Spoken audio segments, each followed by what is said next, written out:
We're here today with Judge Tuchi, and we're at the United States Federal Courthouse, District of Arizona in Phoenix, Arizona.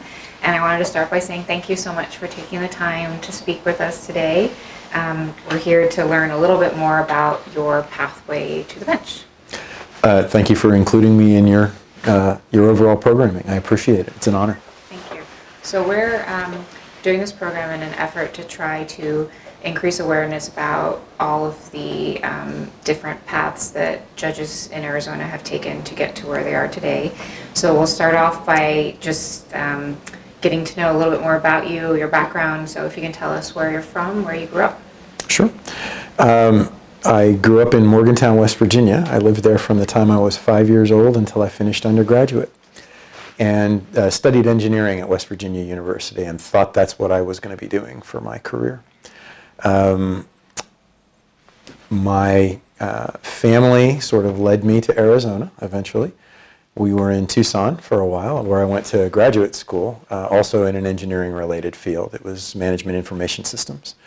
And again, thought that's what I was going to be doing.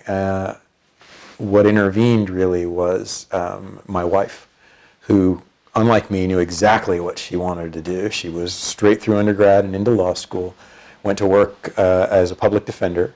And what I remember about our early years married was that she could not wait to get to work in the morning. Every day she would get up really enthusiastic about it, was completely enthralled by it all. And when I was comparing that to my experience, it wasn't that I disliked what I did, it just wasn't engaging to me the way that I saw the practice of law was for her. And we were talking about it maybe 3-4 years into our marriage, and she understood what was going on with me and said, well, you know, if you want to make a change, now's the time. We don't have any kids. We're, living like students still, basically. So maybe you want to go. And I did. I applied to ASU. It was at the time the only law school in Phoenix. She was in a practice with the public defender's office in the juvenile court at the time, in a job she very much loved, and so I wasn't going to ask her to move anywhere. And that was, it was ASU or nothing, and thankfully I got in. So that's sort of how I moved into the law. Wow. Did you have any lawyers in your family, or people that you knew growing up that were lawyers? None. My family was all, I think it's fair to say, everybody was either a teacher or a police officer. That was the thrust of the family. At least the family that I knew real closely, my mom and dad's closest relatives. I knew a couple of lawyers when I was younger, but I didn't know what they did. I just knew that they were nice people and that they were friends of my family. And that was about it. Okay. And your wife, she was on a bench for a while as well, right? She was. Okay. She worked first as a public defender and then as an assistant attorney general representing Child Protective Services, and then was appointed as a commissioner by Judge Bob Myers, who was the presiding of the Superior Court at the time. And then 4 years later, Governor Hull appointed her as a Superior Court judge in her own right. She was 20 years on the bench combined and retired in 2014, right about the time I came into this job. Okay. So going back to law school a little bit, how did you choose your first job, and did you know what you wanted to do after law school when you were in law school? Well, again, I thought I knew what I wanted to do, but the famous saying is that men plan and God laughs, and that's really quite true. My first job out of law school was as a law clerk for Judge Canby on the Ninth Circuit, which is designed to be only for a year, so you know that it is terminal.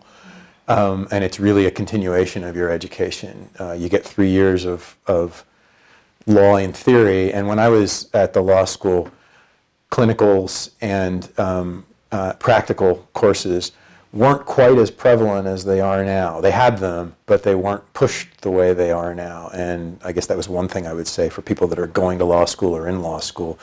Every opportunity that you can get to see what it is the lawyers actually do and how they do it, from a clinical internship or externship where you're going to be in the courtroom and you can figure out, gee, where do I sit? When do I stand up to address the court? How does the mechanics of how things actually work? all the way over to client counseling and hearing the real problems that people bring, the human problems, and then having to make that translation to the law and how they overlap, are things that are probably as valuable, if not more valuable, than any sort of staid study of the law that you would get in a traditional lecture class. So I didn't do those when I was in law school, and I really regret it. That would have been a huge, huge help in starting out. How did you find out about, if you remember, the clerkship opportunity, and did anyone, and the reason I'm asking this question is mainly because, a lot of people that go to law school don't really know what opportunities there are, what to look for. Do you remember whether you went to the career and development office, or do you recall anyone telling you that you should do that or apply? Or I did go to our career services office at the time, and they were helpful. But I went after the idea had already been planted, and where that came from was upperclassmen. So I think, my recollection is the folks that were the year ahead of me on Law Journal at ASU had said to me, "You need to think about doing this," and that was where it started. So word of mouth, I guess, would be. And then after your clerkship, what led you to your next career step? Where I went after the clerkship was to a very fine law firm called Brown and Bain, which is now, in its current incarnation, is part of the Perkins Coie national or international law firm, I would guess. But the sequence was actually backwards, because I had spent a summer clerking for them in law school, and so I actually knew that that's where I was going to go before I got the clerkship, the judicial clerkship. It's a funny thing about law. It is one of the most programmed and mapped out professions in terms of, for a lot of people, you have to know what you're doing in the next 1 year, 2 years, 3 years at that initial, because lawyers, candidly, we all are risk-averse people. That's why we do what we do, and we don't like uncertainty, and so we try to manage that by programming things out, and that's true with law firms, and it's true with judges hiring law clerks. You're always sort of on a path for the next several years.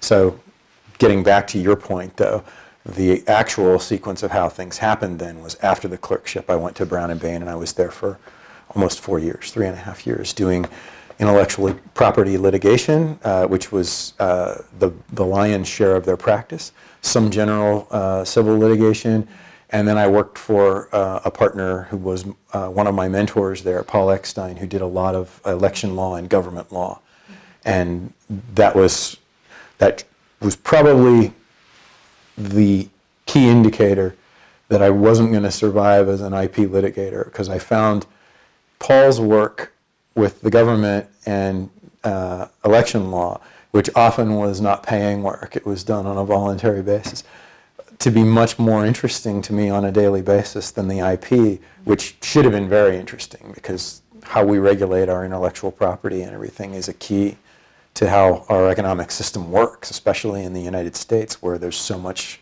creative. But for me, the other, how government works and how the public is served, was always a draw.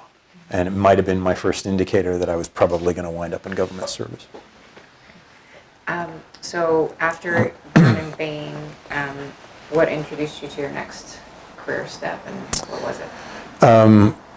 When I was a young attorney at Brown and Bain, the firm would bring in, particularly during the summers, but all year round really, distinguished practitioners to come and speak to the lawyers about what they do and answer questions. And it was really kind of a tribute to the firm that the partners there had connections to pretty much any industry and any service that you could think of, that they would get really accomplished people. One of the people that they brought was then United States Attorney Janet Napolitano, who came to speak to all of the, this was during the summer, the young attorneys and the summer associates. And the official reason for her being there was to inform about what's the function of the United States Attorney. But it was very clear that she viewed it as a surreptitious recruiting trip, because she said outright at one point in her talk, when you get tired of moving money from one corporate pocket to another and want to do something with more social relevance, call me. To everyone in the room. And I have to say, that hooked me. And I started thinking about it, and about 2 years later is when I was lucky enough to find a vacancy at that office and persuade Jose Rivera, the U.S. attorney then, to give me a chance. So. Wow, it's a great story. How long were you with the U.S. Attorney's Office? Almost 16 years. I mark it because I went about a month before our first child was born. Okay. Yeah. So the age of your child. Yeah. Yeah. So, what type of work did you do for the U.S. Attorney? At the time, I was kind of an experiment. Usually, the U.S. Attorney's Office in Phoenix hired experienced prosecutors because they weren't set up to be a training office necessarily. There were some exceptions, but it was very, very rare. And so I came in having had great experience at Brown and Bain, but it was of a particular variety. It was civil litigation of a few brands. And what they hired me to do was to be a line criminal prosecutor. And so they had to start me from zero. And the way to do that then is to give you the most straightforward cases, which were, at the time, it was called border crimes. And so it was drug trafficking and immigration cases. And I did that for about, I did the immigration cases for about 6 months, and then I did the drug organizations for another year after that. And then they moved me into white collar, which is what I saw myself doing there and was the most happy doing, was financial fraud and computer crime. And I did that, I think, until I was there for 7 years. Oh. I'm going to ask a different question for people in the practice of law now about work-life balance, and in terms of the stages that you've had in your career and the different careers that you've had. Can you speak at all to your experience with work-life balance and how the changes in jobs affected that at all? Yes, although it would be with the observation that this is different for every person, and it is, certainly you can control some of it by controlling your circumstances, but some of it is inherent to the individual's personality. I am, in some ways, sort of an extreme personality in that when I get into a groove on work, that's all I want to do until it's completely exhausted and done, and other things suffer. And then when I'll go the other way and sort of am reminded of the importance of catching my daughter's latest performance, because there aren't going to be performances forever, it's very hard to go back the other way. And so not everybody is like that. I think some people are much better about moderating and balancing. But the bottom line is, to be a successful attorney, to be a successful anything, I think ultimately you really have to dedicate yourself to it. And sometimes that means spending time when it's not convenient. The trick is in knowing when there are things that just can't be missed, and then being able to juggle and being able to turn the switch on and off, which is, like I said, not easy for everybody. But in order to put that kind of time and effort in to be really excellent, to be immersed in it, to have complete familiarity, command of the facts of your case, for example, or an area of the law or multiple areas of the law, requires a dedication that, in my view, you can't fake for your entire life. You really have to be interested and you have to love it. If you don't, you can do it for a while, but at some point the burnout will become evident. I think probably first to you and then to everyone else, but in some order like that. And so I guess the roundabout to what I think you're really asking me is, you hear this almost to the point of being a trope, but I think it's because it's really true. You need to be passionate about what you're doing. You can do it for a while if you're not, but eventually you need to find it, or you will not succeed to the levels that you can. It's really interesting. We talked a little bit before the interview about changes in the career. You can cut this, but yeah, I find that really. Sorry. It's just so true. It's like when we were talking about the employment law stuff and how much I love doing. I've talked with Adam about this before. Anyway, side. I would imagine, but So after 16 years with the U.S. Attorney's Office, what was your next phase and how did you start that? So that would be to come to this job, to the district court. And I have to tell you, this is not something that I was looking to do.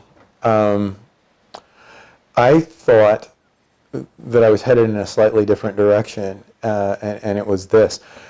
After my first 7 years at the U.S. Attorney's Office, Paul Charlton put me in a management position. It was the first of maybe 6 or 7 different management positions I had in that office. And I started getting very interested in the job that he had. Obviously not while he had it, but I'm thinking at some point in the future. I thought to be the United States Attorney for a district that had become my home at that point would have been a wonderful thing to do. And I thought if I could work that through, that's again a truncated job. You don't get in it and stay in it forever. You're there during the pleasure of the president, and when the presidency changes, the U.S. Attorney changes as well, and sometimes the U.S. Attorney changes more than once during a single presidency for a lot of valid reasons. And so I knew that if I got that, I would then have to leave the office because it's a very bad thing to have a former leader still in the office. You can't just go back to the line, in other words. And so I thought maybe what I would do is spend a couple of years as a U.S. Attorney, and then when the time was up, go to work at ASU, hopefully as a professor or along those lines, because that's what my mom and dad both did. They were both university professors. And that was kind of where I was headed. I did not have in my mind at all that I wanted to be a judge because my wife was a judge, and I just thought that would be kind of weird. We joke about it. Our marriage is based on competition, sometimes not friendly competition, and it's kind of forever. She seems to have inspired you in many ways, though, from what I can tell. So inspired and influenced, yeah. And usually the decisions that turn out to be right are the ones that she was behind. But yeah, it's for a long time we would enjoy sharing our days with each other, whether I was at the U.S. Attorney's Office or she was at the AG's or on the bench or whatever, and we'd come home and say, I had this problem and this is what I did, and the common refrain from the other person was, oh, I can't believe you did that. I would never do that. And there was a lot of that. And so, anyway, I just didn't see myself being a judge because she had already done it, and I was doing it, and it just didn't enter my mind. And other than the fact that I worked for a man who I thought was an exemplary judge and an exemplary public servant. He was, Judge Canby was sort of everything that I would hope to be in terms of being constantly mindful of why you're there and that you're not there for yourself. You're there for other people, and you're there to make a system work to serve them and to give people confidence that it's working the way it was. And that was always in my mind, but I guess I just never sort of had an ideation that I could do what he did. But what ended up happening was, in pursuit of the other job, the United States Attorney job, I was trying to make inroads to our senators because that's who essentially makes the recommendation and then the president nominates. And at the time, our senators were John McCain and John Kyle. And at the time, Senator Kyle was very involved in these because he had been a practicing lawyer for so long and was on the Judiciary Committee. And not that these didn't matter to Senator McCain. As you see later in his career, he stepped up and ran that process. But when Senator Kyle was still there, he was very involved. And I had been talking to people on his staff because there was a vacancy at the time. Our then U.S. Attorney Dennis Burke had just resigned, and I thought maybe I might be able to persuade people that I was a viable candidate. And those conversations continued, and I was treated very well by that office, by the way. And then one day at the time I was the tribal liaison for the District of Arizona U.S. Attorney's Office, and I had been at a tribal meeting in Oklahoma City and was on my way back to Phoenix. I got off an airplane in Dallas to change planes and turned on my phone, and the very first message that came up was a press release that John Leonardo had been nominated to be the United States Attorney. And I thought, okay, well, it's gone. That chance is gone. And the very next message was a voicemail from Senator Kyle's chief of staff saying he's going to be in Phoenix tomorrow. Can you come and see him? And I had no idea what it could be about because obviously the U.S. Attorney position was gone. Well, it turned out to be they had a vacancy on this court, and he was looking for someone that he could support, understanding that at the time President Obama was in office, and if it's a Democratic president, it's likely going to be a Democratic nominee. Senator Kyle is a Republican, and he was looking for a Democratic nominee that he could get behind. And so I went in and visited with him. It turned out that they couldn't get a deal worked in the last, what was by then 6 months of the Congress, but the seed was planted and I started working on it towards the future. And it is, that is a very long and Byzantine process, working on generating interest at the White House counsel level and at the senatorial level from your home state. You have to be viable in the eyes of all of those folks. And it is a very uncomfortable process for someone like me who does not like asking other people to do things on their behalf. But that was sort of part of it. I guess the last thing I'd leave you with on that point is that there are hundreds, probably more, of attorneys who have the qualifications to have a job like this. And once you make it into that pool of hundreds, it's really kind of dumb luck and timing that determines who gets the nomination and who gets the confirmation from the Senate. I don't kid myself at all that that this was preordained or that I was the only person for the job. This was essentially, I'm here by the good graces of some luck and some timing and a lot of help from other people who were able to influence the decision makers and say, this person can do X, Y, and Z. There was a program they went through at Brian Cave about luck, and it's funny you say that because there's a saying in it. It's like there's no such thing as luck, though. Like you put yourself in the positions that led you, because you've had a very a career that's kind of given you some unique tools that I think the commission looks for when they, or I guess it's a different. It's not the commission process here, but you know the fact that you've had some prosecution experience, you've had a lot of trial experience, it sounds like. Some, you know, I guess some fundamental requirements to be in that candidate pool. So I'm trying to give you some credit, I guess, for putting yourselves in a... I don't disagree with you. That is true. I mean, I do think that you have to take whatever the opportunities and the circumstances are and maximize the education and the skill development out of whatever it is. I'll give you a real quick story on that you can cut later if you need to. When Dennis Burke became the United States Attorney in 2009, I had been the criminal chief for the previous United States Attorney, Diane Hamituwa, and had said to him, probably a little more familiarly than I should have, if you need a criminal chief and are still looking for somebody, I would love to stay on. And that was kind of out of bounds because the reality is that the U.S. Attorney does and should be able to choose their team. They have to be very comfortable. And Dennis and I didn't know each other very well, although he treated me very well throughout, and he was very respectful. But he had somebody else in mind, and the day he told me, he was very humane about it. I'm putting someone else in that job. I want you to do the tribal liaison job. And that meant essentially establishing, or no, that's not fair to say, building on our relationships with the 22 federally recognized tribes that are in the District of Arizona. And if there was one thing that I had never done, it was any Indian country cases. I didn't do violent crime prosecution in that office. I don't know that I had ever visited a reservation here in Arizona, even though we have 21 Indian lands. And I thought, I don't know how I'm going to do this job. And he gave me some really good wisdom at the time. He says, you know, this may be the best learning opportunity that you ever have. And I didn't really understand it at the time, but I absolutely do now. Not only was it instrumental in my development as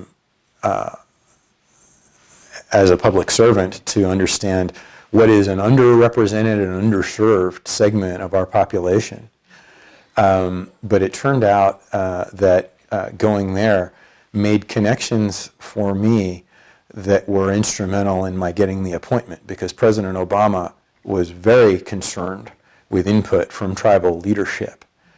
And after I was in that job for 3 years, I don't remember the specific numbers, but out of the 22 tribes in Arizona, I think there were 13 or 14 of either the tribal chairperson or president or their tribal council, if it was a strong tribal council system rather than an executive, wrote letters to the White House counsel saying, we want this guy on the bench. And I do think that that ended up making the difference. And it was a group of people that not only had I not served, but I didn't even know before I took that particular job. And so it goes to the point that you were making before, is that you make your own luck to some extent. I focused on doing a good job with these folks and with their concerns and getting to know them, and always, when they had an issue, always going to the tribal government rather than expecting folks to come to Phoenix, which is a horrendous hardship from some of the places.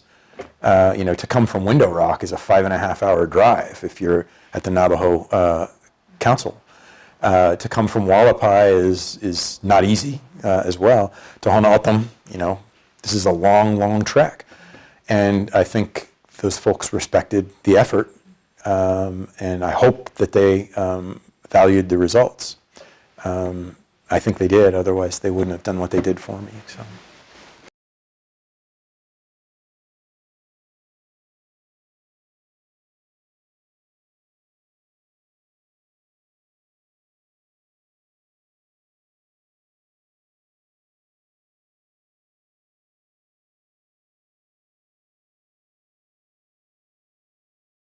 Okay, so how long have you been on the district court now? It'll be 5 years in May. Okay. And we were talking a little bit about the differences between practice and being on the bench. And are there any other things that someone who is at that point of deciding to leave the practice of law to apply to the bench that maybe they may not appreciate about what it's like to serve on the bench? I'm tempted to answer that in two ways.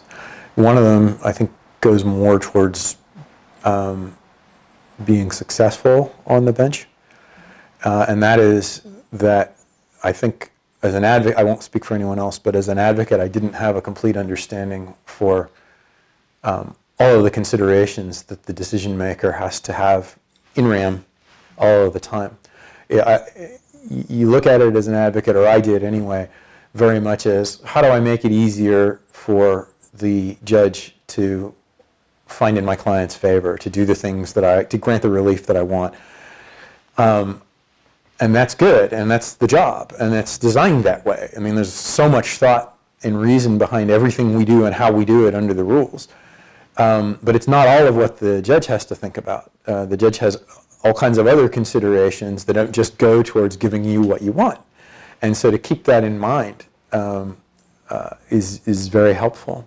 The second thrust on this answer would be something I wasn't aware of before that has become very clear that I think every lawyer would benefit from knowing so that they can understand what's going on, is the stresses of judicial office are different than the stressors and the stresses on the advocate.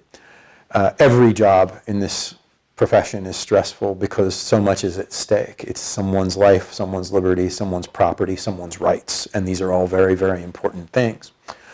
But the source of the stress is different. When I was a practicing attorney, I had a client to satisfy and I had a boss to satisfy, but whether I was in private practice or whether I was in government practice.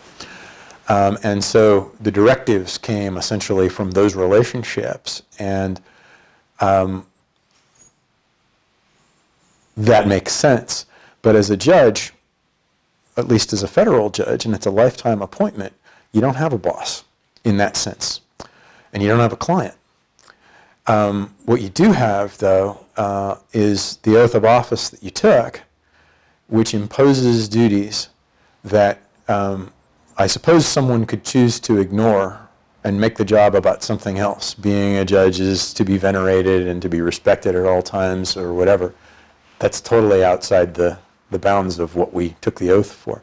It is to do equal justice to the rich and to the poor without fear or favor and without any kind of bias or preconceived notion. It is, in other words, to listen intently at all times with an open mind, be courteous, and then to, once you have gotten your head around all of the relevant facts, all of the operative principles of law, all of the specific features that apply in the law at that point, to decide it according to that law as best you can.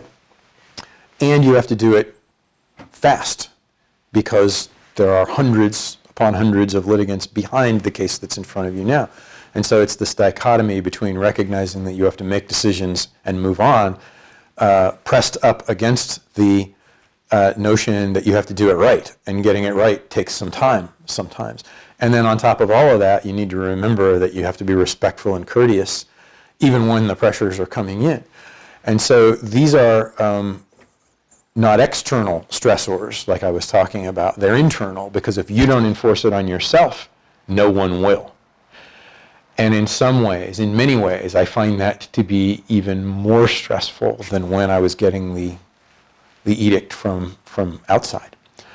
Especially if you're an obsessive personality, because you can always do better, you can always do more, you can always work a little more and work a little harder. But the reality is, when that goes from 16 hours a day to 18 hours, you can't. You'll be useless after a very short period of time. And there is sort of managing constantly the disappointment in missing those sorts of goals, between getting something done fast so that you can move to the matter that someone else has been waiting entirely too long for, and taking the time to get that right. And so whichever way you go, and I think we all tend to go towards getting it right first and then worrying about it, that's still disappointing, because you know that there are litigants waiting. And I think, having seen it now for a while, but not nearly as long as my more experienced colleagues, that stressor is incomparable in the practice of law. You don't see the same thing when you're your own taskmaster exclusively that way anywhere else.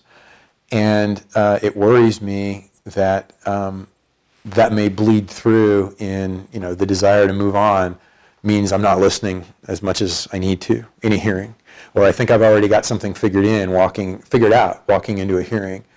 And the reality is I need to keep my ears open, because that lawyer's about to say something that is going to cause me to pick up on something I didn't, that's very material to the decision.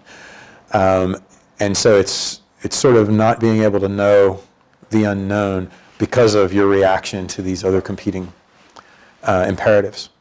That was really long, but I think that captures what I was trying to say to you. Very, very helpful. It's a very inside part of the job, I think. Do district court judges collaborate on decisions like you're talking about, like some of the harder ones, if you're trying to apply the law to a situation, and do you have that ability, like in a law firm, where you can go to partner's office and ask, or do the judges kind of keep those decisions separate? I think that the answer to the question is largely no. In the sense that when you say collaborate, meaning on the decision, the judges are very generous with their time, my fellow judges, in terms of sort of running through an issue once and sort of pinpointing the basic features. But I learned very early. I would go and visit a judge, as a new judge, I would go and visit one of my more experienced colleagues and say, I've got this issue. And they were polite and fastidious to a fault to not want to step on the fact that I'm in Article 3, you're in Article 3, I can't tell you what to do, and I wouldn't presume to tell you what to do. And so, and I picked up on that very quickly, and that holds across the board. No one is going to say, I think you oughta, or I think you should. What they will do is say, this sounds to me like an issue of, especially if, for example, a judge is an IP litigator and they've never practiced in the area of 1983 civil rights before, and they come on the bench and they're talking to somebody who did civil rights litigation, they'll say, oh, this sounds like a Heck Humphrey situation, or this is a qualified immunity issue that is controlled by a specific case. Once you can take a look at that, and if you still have questions, we'll talk, that kind of thing. And, that is absolutely appropriate, and I think it is appropriate to recognize the distinctions between the judges and their responsibility. In other words, we have a system in this court that allows for and mandates completely random assignment of cases so that no one can ever say, Judge so-and-so is taking all of these because she or he wants to see them come out a certain way. That's not how it works. And so the judges are very, very mindful and respectful of that notion that this is a Judge Tuchi case. I'm not going to decide it because he has to, and it has to be his individual calculus. So when I say no to answer your question, I don't mean because people don't want to help. They do. I mean, they want to see everybody get to a point of appropriate resolutions and effective management and moving things along, but no one's going to tell you how to do this. Right. And that is as it should be, because if you've gotten to the point where you have secured a presidential nomination and a Senate confirmation, you better be able to navigate your way through all of these things and be independent in your decisions. Another question on the process to get to the appointment, and this may be a question for a whole nother hour-long discussion, but is there a way that a person who's interested in a federal position on the court should be considering it? Who should they be getting to know? What should they be doing aside from the, being an excellent attorney, having a great resume, reputation, being great in their field? Is there anything that they can do to position themselves for that potential position in the future? Yeah, I do have a thought for that, but I want to reinforce what you already said because I don't think we should move past it too quickly. Being a very technically competent and accomplished attorney who has a reputation for being able to get things done, for candor, for excellence in writing, for excellence in everything, shouldn't be overlooked, because my experience with the senators who have been involved in the process here in Arizona and the White House counsel when I went through was that that's the baseline. They are not going to put anybody up who doesn't know what they're doing in the first instance. And a short aside on that, I told you a little bit about my meeting with Senator Kyle at the outset of this process. He had me into his office that day I was telling you about I guess it was 2012. And it was a 2.5-hour visit. And other than the last 10 or 15 minutes, while he was telling me how things, he would try to make them proceed after that, he was drilling me on questions. And none of it was, where do you stand on choice or gun control or states' rights or anything else? It was entirely questions about substantive law to figure out whether I was an idiot or whether I knew what I was doing. And that tells me a lot, that somebody who from the other party wasn't concerned with where I stand on an issue. He was concerned about, does this person have the chops? And so we go back to that. That's what the broader community is going to know about you if this is something that you want to do. And are they saying that this person is great in any situation, knows what they're doing, can navigate through these things, can analyze through these things? The second issue that you mentioned that is tied to it is reputation. I don't think somebody gets through this process when they have a reputation for being difficult or self-centered or not focused on the big picture. I think that one of the most helpful things in my candidacy, and I think in anyone's candidacy, was when you have opposing counsel who you have done hard-fought litigation with. It doesn't have to be a trial, but that's sort of the preeminent example. When those people are willing to get up and say, I trust this woman, or I trust this man, they always do what they said they were going to do. It was never different in reality than how they represented it. And those two are sort of the building blocks. Those are the ones that get you on that. We talked about there are a lot of people who are qualified. That's what gets you to that level. Now, to answer your question, sort of how do you get the attention from among those hundreds of people who really do have the qualifications? The best analogy is it's like getting struck by lightning. You can't control it entirely, but as we've said, there are certain things you can do to enhance the chances. I think here, I look at I still am an engineer, I feel like, and I look at the world the same way I did when I was practicing as an engineer, and that is to identify, look at everything as a system. It has defined inputs, defined outputs, and then rules or processes that work on the inside of it. And the nomination process, the selection and nomination and confirmation process, is nothing more than a series of systems, and you can identify inputs, outputs. What do you want to happen? That's your output. Where does the process begin? In Arizona, that's pretty easy at the federal level now because Senator McCain, when he took over primary responsibility for this process when Senator Kyle retired, Senator McCain set up a committee. And so there's an open door for you. You know, because they're advertising that there's a vacancy on the district court and they're taking applications. So that part is easy. And now it's figuring out who's on the committee, who do you know that knows those people who can say something concrete about you in this process.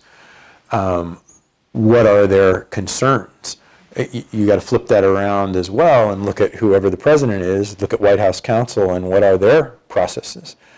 I have paid no attention to White House counsel to White House counsel's process since I was appointed because it doesn't matter anymore, and so I don't know what the current White House counsel is looking for specifically, but when it was President Obama's White House counsel, they were, as I had indicated to you before, very interested in a state like Arizona with a lot of Native American population, hearing from those leaders. And so it turned out, again, that the job Dennis Burke gave me an in and an insight to all of those things and sort of a track to ask people to help me that really had the ear of White House counsel. And so it'll be different in every administration and every time a senator changes to figure this out. But that's what you need to do, you need to identify those internal processes that make up the operating rules of how this is going to be decided, and then figure out what strengths do you have that match up against that. I think it's too late once the process presents itself. You need to have been doing the things that make up who you are as a lawyer and as a judicial candidate all along. And so for somebody that's sort of got this in their mind 5, 10, 15 years down the road, this is great because you can roadmap it.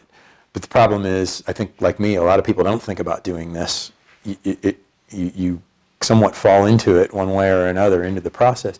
And so the advice is simply focus on those first two building blocks. Your reputation for character and service and other things, and your technical reputation. Those are things that you can build all along, and they are a great sort of jumping off point for whatever you want to do. Whether it's managing partner in a firm, or elected office, or appointed office, or something entirely different. Those serve you no matter what. That gets me to the end, I guess, of that. All right, we'll wrap up by asking if you have any advice for kind of like our three populations of people who may be watching. For people who maybe are in undergrad and thinking about law school, people who are in law school, and then people who are practicing law. Is there anything that any tidbits of advice you might like to share from your career? I don't know if I would divide any of these out specifically for one of the three populations or two. I guess one of the things I would say is that if you are thinking about going to law school, I think it's a great idea, whether you want to be a lawyer or not. I don't think that there is a curriculum that's been devised that helps you figure out the world and figure out, like I was just saying, systems better than a legal education and learning how to analyze the way we do as a result of law school. There are a lot of people who go to law school that never practice as attorneys, but who utilize their law school education every day in what they do as an elected official, as a hospital administrator, as a manager. It's unending where that goes, as a teacher. the next thing I would say is that if you decide you're headed that way, don't be in a rush to figure out what you want to do. Our profession has another built-in advantage, which is that it is incredibly tolerant of folks changing their mind and changing their emphasis and changing their practice, even well into it. And that's particularly true if you are working in government or public interest sector. It's almost expected. When I went to law school at ASU, I believe we had 197 in the class of 94. And I won't profess that I've spoken to every single one of them, but I did a pretty good job for a while keeping up with my classmates. And to the best of my knowledge now, it's been a while, there is only one of us that's still doing what they were doing for their first job, for their first employer. Everyone else has changed, at least changed firms or agencies. Many, maybe even a majority, have changed their emphasis or their focus in the practice. And probably 30% are not practicing law at all. Many have gone into the industry that they were serving as lawyers. You used to do the transactional work for a land banker or a developer. Now you are the land banker or the developer. Things like that. And so you're blessed with flexibility that is given to you as a result of the training that we get as a lawyer. You can change, and you should change because it gives you new passion and new interest over time. And like I said, this profession is very forgiving. I think one possible exception is if you are going down the larger firm private practice track, where you get to a point that you've developed the specialization, and that specialization in a practice area justifies a certain billing rate, and if you're going to jump off to learn the nuts and bolts in another area, you probably can't bill at that same rate. And so firms have, understandably, a little bit different look at this, but that's a rare exception in the overall profession, and there are places to go to accommodate that curiosity or that desire to change. That would be the big one. I guess the last point I would make then is something we've already touched on.